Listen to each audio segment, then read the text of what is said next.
Oh, udah mulai? Halo semuanya, perkenalkan nama saya Muhammad Hanabibillah. Saya biasa dipanggil Abi atau Abi pakai H. Saya merupakan mahasiswa Ilmu Komunikasi UPN Veteran Jakarta. Saya angkatan 2023 dengan NIM 23104-11086. Salam kenal semuanya. Pada kesempatan kali ini atau pada video kali ini, saya akan membahas suatu topik yang cukup menarik bagi saya dan saya harap ini juga menarik bagi teman-teman sekalian. Karena bagi saya topik ini cukup relatable dalam kehidupan sehari-hari saya. Topiknya itu adalah media massa terhadap misinformasi dan juga hoax. Kalau misalkan teman-teman notice ketika kita berpergian ke public transportation, contohnya kayak MRT, KRL, and so on, kita pasti ngelihat orang-orang itu pada pegang handphone dan juga mereka fokus ke handphonenya. Dan biasanya mereka juga pakai earphone. Tapi hal ini nggak cuma ditemui di public transportation aja, tapi kayak di kehidupan sehari-hari kita juga sering kita temui.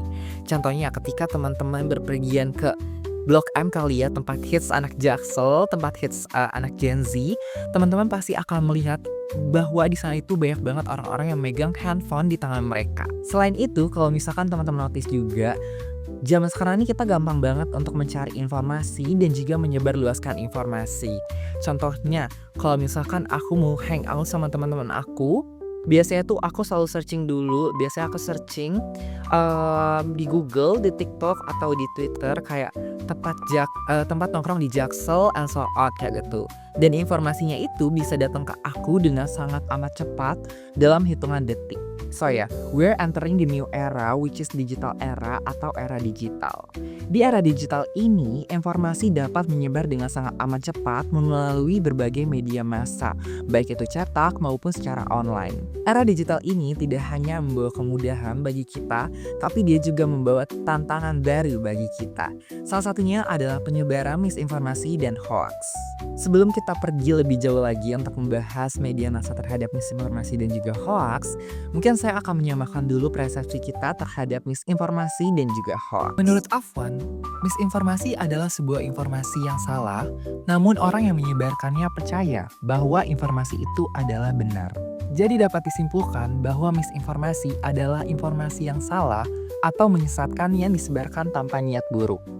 Sedangkan hoax adalah istilah yang menggambarkan suatu berita bohong, fitnah, atau suatu aktivitas menipu. Selanjutnya, Chen menyatakan hoax adalah informasi sesat dan berbahaya karena menyesatkan persepsi manusia dengan menyampaikan informasi palsu sebagai kebenaran. Penyebaran informasi yang tidak akurat dapat menimbulkan dampak negatif bagi masyarakat, seperti kepanikan, kesalahpahaman, dan bahkan perpecahan sosial. Peran media massa di era digital ini tuh sebagai apa sih? Oke, jadi peran media massa dalam era digital ini itu adalah sebagai sumber utama informasi bagi masyarakat. Namun, tidak dapat dipungkiri bahwa dalam beberapa kasus, media juga turut berkontribusi dalam menyebarkan misinformasi dan hoax. Hal ini dapat terjadi karena beberapa faktor, antara lain seperti sensasi dan clickbait. Sensasi dan clickbait terjadi karena persaingan dalam industri media mendorong beberapa pihak untuk menggunakan judul yang provokatif atau menyesatkan demi menarik perhatian pembaca. Faktor lainnya yakni kurangnya verifikasi. Kecepatan penyampaian berita seringkali menjadi prioritas dibandingkan akurasi. Hal ini dapat menyebabkan informasi yang belum diverifikasi dapat tersebar luas. Tidak hanya itu, faktor lainnya ada bias dan juga kepentingan. Beberapa media memiliki afiliasi politik atau kepentingan tertentu yang dapat mempengaruhi cara mereka menyajikan suatu berita. Oke, mungkin teman-teman butuh contoh kasus asli dari penyebaran misinformasi dan hoax kali ya. Oke, aku bisa kasih kasus, cuman kita harus flashback sedikit ke era COVID. Kalau misalkan teman-teman ingat pada zaman itu nggak tuh, kayak mungkin pada era tersebut, pada era COVID, kita tuh diisolasi dan kita cuma bisa di rumah ngobrol sama keluarga dan juga megang handphone kita, dan kita cuma bisa mengakses informasi ya satu-satunya dari media massa kayak gitu.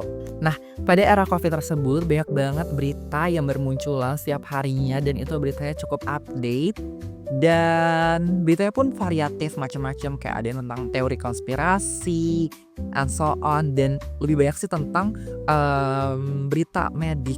Nah, tapi mostly berita tersebut tuh gak gak berdasarkan fakta, gak berdasarkan data kayak gitu. Dan hal ini itu tuh dapat berpengaruh cukup signifikan terhadap perilaku dan juga persepsi masyarakat terhadap isu tersebut kayak gitu.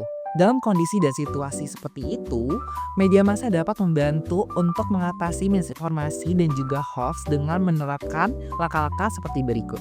Yang pertama, media harus mengutamakan prinsip jurnalistik dengan melakukan riset mendalam dan memastikan kebenaran informasi sebelum dipublikasikan. Yang kedua, kepatuhan terhadap kode etik jurnalistik seperti tidak menyebarkan berita yang belum terkonfirmasi sangat penting untuk menjaga kredibilitas media.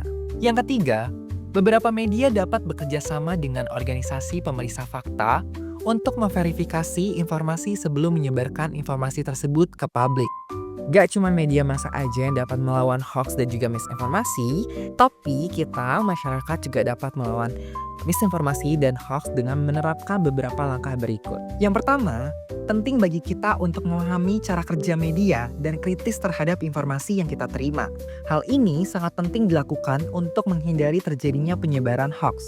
Selanjutnya, kita harus dapat memahami berita asli dan juga hoax dengan cara memeriksa sumber berita dan pastikan berasal dari media yang kredibel. Selain itu, kita perlu membandingkan dengan sumber lain untuk melihat konsistensi dari informasi tersebut. Dan kita wajib mewaspadai judul yang terlalu sensasional dan mengandung emosi yang berlebihan. Yang terakhir, jika kita menemukan berita yang mencurigakan, kita dapat melaporkannya ke platform atau otoritas terkait. Oke, nggak sadar kita udah ada di akhir video, jadi aku akan menjelaskan kesimpulan daripada video kali ini. Jadi kesimpulannya adalah media massa memiliki peran ganda dalam menangkal maupun menyebarkan misinformasi dan hoax. Oleh karena itu, penting bagi media untuk selalu menjunjung tinggi prinsip jurnalistik dan bagi masyarakat untuk memiliki literasi digital yang baik. Saya yakin dengan kolaborasi antara media dan masyarakat, penyebaran hoax dapat diminimalisir. Tantangan utama ke depannya adalah bagaimana media dapat menjaga kredibilitasnya dalam membuat informasi dan juga menyebarluaskan informasi. Dan kita sebagai masyarakat juga dapat lebih bijak untuk menyaring informasi yang kita temui di media massa. Saya yakin jika kita mencoba untuk menangani tantangan utama ini, kita dapat membuat lingkungan yang lebih sehat dan juga bebas dari misinformasi dan juga hoax. Sekian dari saya, terima kasih sudah menonton video ini. Saya harap kita dapat menangani dan juga meminimalisir misinformasi dan hoax. Saya Muhammad Hanabibillah, pamit undur diri. Terima kasih.